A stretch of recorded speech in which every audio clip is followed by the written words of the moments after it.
Hujan dengan intensitas sedang hingga lebat yang terjadi dalam 2 hari terakhir di Kabupaten Aceh Barat mengakibatkan 5 desa di Kecamatan Darul Hikmah, Kabupaten Aceh Jaya dilanda banjir. Banjir tersebut membuat aktivitas warga di daerah tersebut terganggu.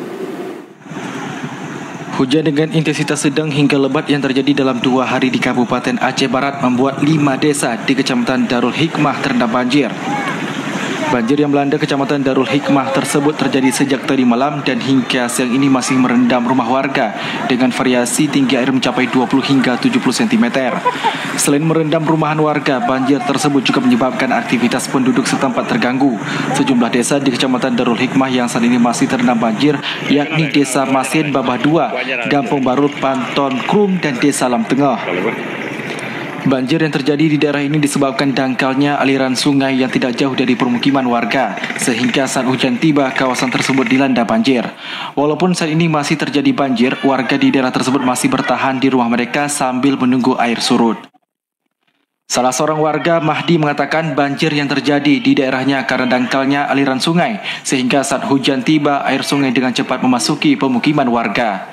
Menurutnya, akibat seringnya banjir yang melanda daerahnya, berbagai aktivitas warga terganggu.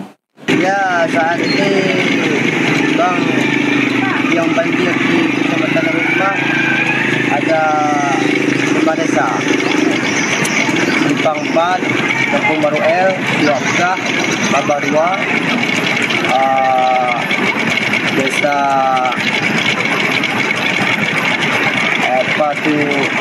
lewat jembatan Tugungku. Ya, yang terjadi kewalahan dari masyarakat Bancet. Selain dikarenakan curah hujan yang tinggi, banjir yang terjadi di daerah tersebut juga disebabkan oleh dangkalnya aliran sungai Krung Masin sehingga air dengan cepat memasuki pemukiman warga. Selain itu, desa ini juga sudah menjadi langganan banjir saat musim hujan tiba. Dari Aceh Jaya, Musliadi, TVRI Aceh melaporkan.